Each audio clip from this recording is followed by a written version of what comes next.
آواز اٹھتی چلی گئی، پھیلتی چلی گئی، یہاں تک کہ چند سالوں کے بعد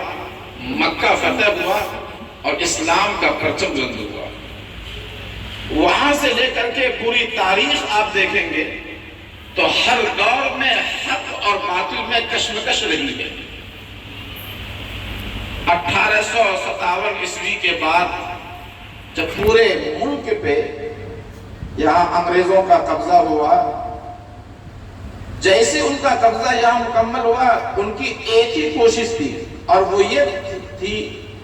کہ ہندوستان سے بر صغیر سے اسلام کا نام و نشان ختم ہو جائے، یہ دوسرا اسپین بن جائے، اندلس بن جائے، یہاں اسلام کے آثار باقی نہ رہنے پائے۔ انہوں نے، ان لوگوں نے اپنے ساتھ ایک ایسا نظام تعلیم لایا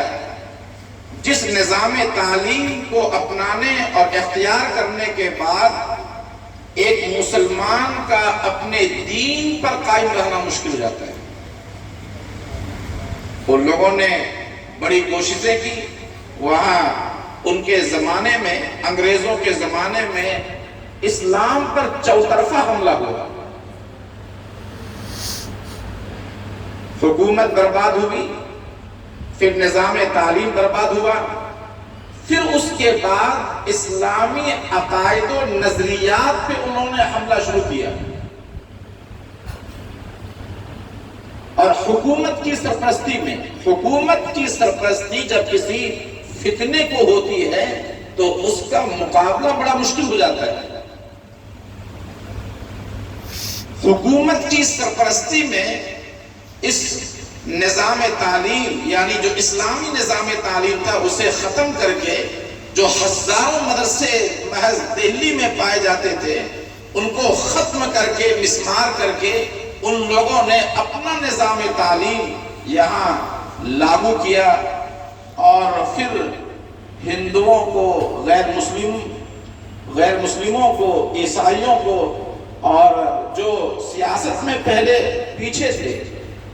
جو معاش کے اعتبار سے پہلے پیچھے تھے، اور مسلمان آگے تھے، لیکن انہوں نے اپنی کوشش سے دیکھا کہ یہ بڑے بیدار قوم ہیں، تو انہوں نے بڑی چالاکی کے ساتھ ان کو آگے کیا تاکہ ہندو اور مسلم دونوں میں لڑائی پیدا ہو جائے اور نفرتوں کی دیوار حائل ہو جائے، اور یہ ان کا ساتھ دینے کے بجائے اب میرا ساتھ دینے لگے۔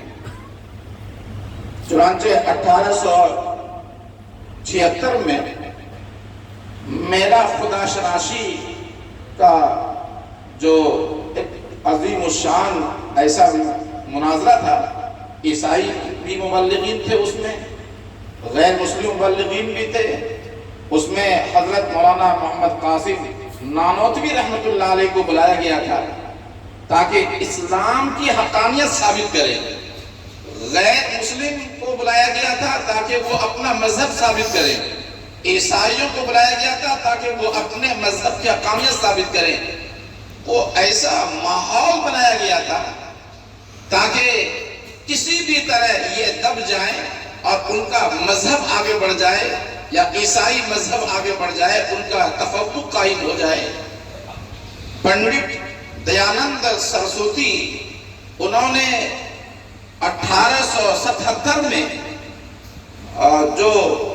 شدی تحریک، ایک تحریک تھی جو آج کل گھر واپسی تحریک جو ابھی چل رہی ہے، وہ تحریک انہوں نے شروع کی تھی۔ اس کا وہ بانی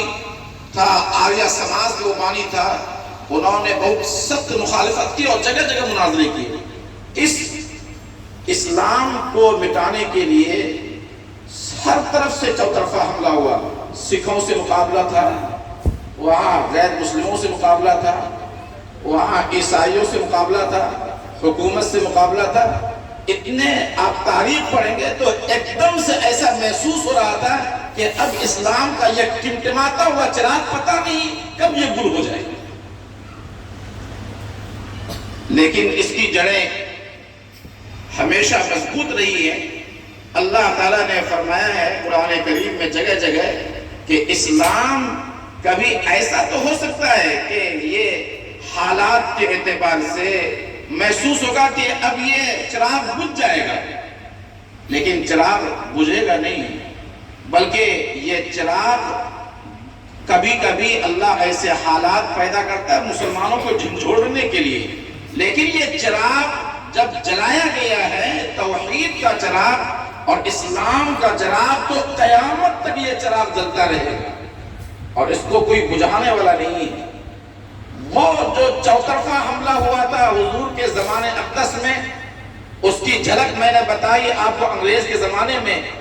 بے عینی ہی وہی جھلک اور وہی انداز آج کے موجودہ دور میں چوطرفہ حملہ آج اپنی آنکھوں سے آپ دیکھ رہے ہیں۔ یعنی اپنے طور پر بھی بہت سے لوگ مسلمانوں کا لبادہ اوڑھ کر کے، ابھی بات آئی تھی فتنے قادیانیت ہے الگ، فتنہ کسے کہتے ہیں؟ فتنہ کہتے ہیں ایسی تحریک جو مسلمانوں کی ایمان پہ حملہ کرنے والا ہو، جس کی کوشش ہو کہ مسلمان اپنا ایمان سے ہاتھ دھو بیٹھے، اس مسلمانوں کی شناخت ختم ہو جائے، مسلمان اپنے ایمان کو چھوڑ بیٹھے۔ NRC کا مسئلہ ہے، فلاں مسئلہ ہے، فلاں مسئلہ ہے، جہاں شریعت کا مسئلہ ہے، یہ فتنہ نہیں ہے،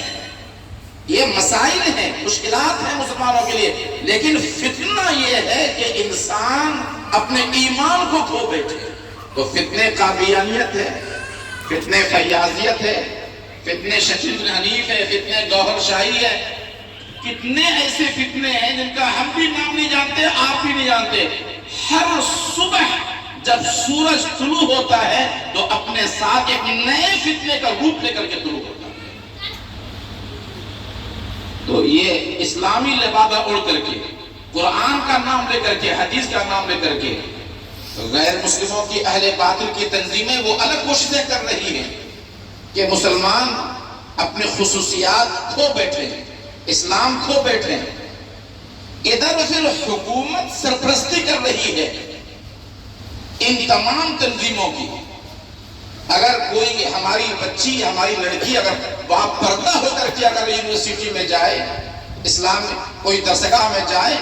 تو ان پر بولنے والا میڈیا اور اس کے علاوہ اتنے لوگ آ جاتے ہیں کہ ایسا محسوس ہوتا ہے کہ بڑا جرم کیا ہے اس لڑکی نے، کہ اپنے حیا کا انہوں نے ثبوت دیا ہے اپنے آپ کو ڈھانپ کر کے۔ اور اگر ہمارے ملک میں کوئی ننگا چلنے لگے تو میڈیا ان کو اتنا شاباشی دیتا ہے، لوگ ان کو اتنا اچھالتے ہیں اور اتنا اس کو بڑا چڑھا کر کے کہ قوم کا ہیرو اسے محسوس کراتے ہیں۔ تو پردے پہ حملہ ہوا، دینی جو نظام تعلیم چل رہا ہے اس نظام تعلیم پہ حملہ ہے، جو ابھی عقائد و نظریات ہیں اس عقائد و نظریات پہ حملہ ہے۔ اور ابھی آپ نے دیکھا کہ 22 جنوری ہندوستان کا وہ سیاہ دن ہے کہ جسے ہندوستان کے مسلمان یا آئندہ آنے والا مؤرخ کبھی اسے فراموش نہیں کر سکتا ہے۔ یعنی ہم نے سنا تھا اسپین کی تاریخ، ہم نے کتابوں میں پڑھی ہے اسپین کی ایسی تاریخ ہے، اور وہاں کے قلعہ الحمراء یا وہاں کی مسجدیں وہ بت خانوں میں تبدیل کر دی گئی، اسے استبل بنا دیا گیا۔ لیکن یہاں کے مسلمانوں نے اپنی آنکھوں سے دیکھا اس مسجد کو، جس میں 450 سال تک کم و بیش مسلمانوں نے نماز پڑھی، اور وہاں کی مناروں سے صدائے تکبیر بلند ہوتی رہی۔ اس 450 سال کی جو مسجد تھی اس مسجد کو بت خانے میں تبدیل ہوتا ہوا ہم نے وہ سیاہ دن اپنے آنکھوں سے دیکھ لیا،